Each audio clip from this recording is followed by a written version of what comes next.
One of the simplest ways in which we can improve our health is by eating slowly and eating mindfully. It sounds so simple, right? How could it possibly provide any benefit at all? Well, in this video, we're going to dig deeper into how that is and why eating slowly and eating mindfully is going to be a big game changer. Coming up.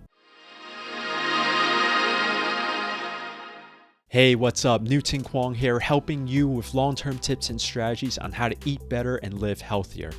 Everything that I'm going to talk about in this video is for educational purposes only. So if you're seeking any medical advice, then go to your proper healthcare professional. I know it sounds so simple to eat slowly and eat mindfully, but I want you to think back. When was the last time that you actually did exactly just that? When was the last time that you sat down at a table with no distractions? All you were doing was eating your food, chewing your food fully, taking a breath after each bite or a sip of water after each bite.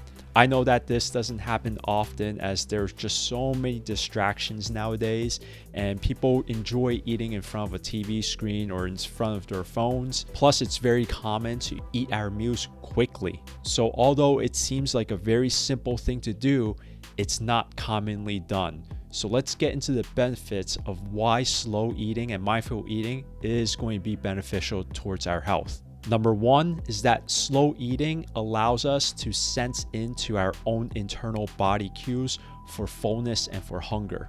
When we eat food, there's actually a difference in time between when we actually swallow the food and when we actually feel full.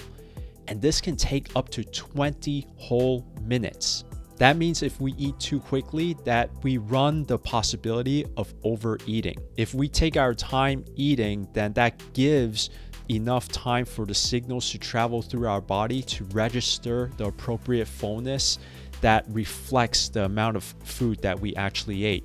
Overall, that means with consistent slow eating, we are actually preventing ourselves from taking in too many excess calories. That can have potential benefits in weight loss, as well as health and longevity. Number two is that you'll naturally have smaller portions. As you're eating slower and also paying attention to when you get full, you're more likely to stop at the appropriate level of consumption. Combined with the fact that you're allowing these fullness signals to be communicated because you're eating slowly, it's going to mean that you're going to get fuller off of less food. If you think about it, if you were to eat slowly at every single meal and eat mindfully at every single meal, all of the calorie savings from each meal is going to add up over the long run. So adopting this practice alone can help you lose weight. This is a great practice for us to get started on in order to control our energy intake and control our portion sizing. Number three is that you get to actually taste and enjoy your food, or you can actually taste and find out that your food is not as great tasting as you once thought it was. Eating slowly and eating mindfully means that you're chewing through all of your food and feeling the different textures and tasting your food thoroughly. What can happen during this process is you may find that healthier foods, whole minimally processed foods, may have more unique and deeper flavors that you come to appreciate even more. On the other hand, you may find that some highly processed foods may not taste as good as you once thought they were, as you taste more of the chemicals and more of the preservatives and all of the other ingredients that are inside of that food.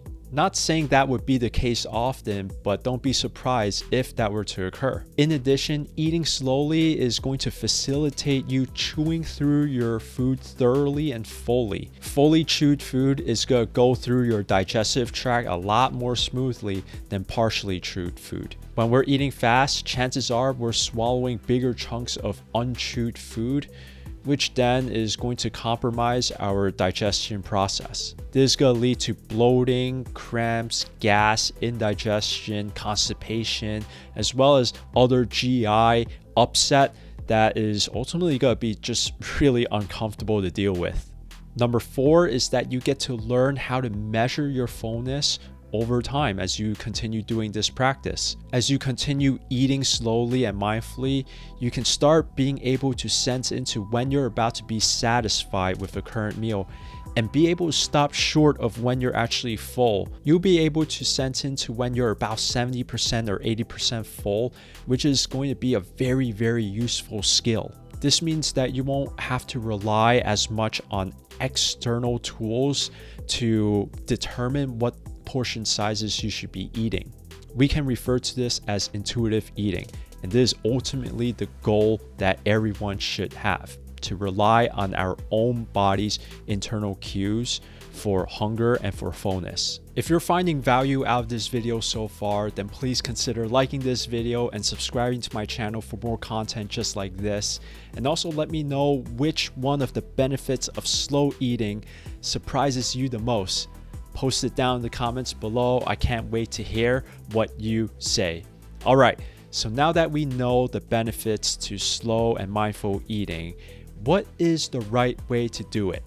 Well, it's actually really simple. You can probably guess how to do it in the way that's going to benefit you the most, given everything that we've discussed so far. So let me just go over a couple rules of thumbs and guidelines for slow and mindful eating. Number one is to chew your food fully before you take your next bite. What you can do as a reminder to do this at every chance that you get is that after you put food into your mouth, put down your utensils. That way you're not tempted to reach for another bite of food when you still got food in your mouth. It's only after you chew your food fully and swallow that's when you pick up your utensils again and grab another bite of food. Number two is to sit down at your kitchen table while eating. Ideally, you're not going to have a TV, a laptop, a tablet, or your phone while you are eating. Instead of directing your attention towards a screen, direct your attention towards the food that you're eating, the taste, the texture, as well as how full you feel. Number three is to drink water in between bites. So what you can do is that you can have a glass of water right next to you. After each bite, after you swallow, take a sip of water. Not only is that going to help slow you down while you're eating, but it's also going to add volume to your stomach, helping you feel full faster. If you don't want to use water, then you could take breaths instead. Number four is that you can increase the amount of lean protein, vegetables, and fruits that you're eating. All of these foods require that you chew more. This again is going to help you make your meal longer, which is going to give your body more time to register its fullness. Number five is to time your meals. This is probably one of the only instances where you would want to have a phone nearby so that you can see on the stopwatch how long it takes for you to eat a meal. The first time that you do it, you may be surprised at how fast you actually eat. The subsequent times that you do this, try adding in more time to your meal. So let's say that you discovered that it took you 10 minutes to finish a meal. For the next meal, try to up that into 11 minutes instead, or 12 minutes. Get up to a point where it takes you 15 minutes to eat a meal. That way you know that you're progressing in your skill of eating slower. Give all of those tips a try and let me know how you feel about eating slowly and eating mindfully. Is it helping you? Is it helpful? If it is, then please leave a comment down below. And also, if you have any questions on anything that I've discussed in this video, leave those in the comments down below as well. Check out my videos on the next screen, and I will see you in the next one. Peace.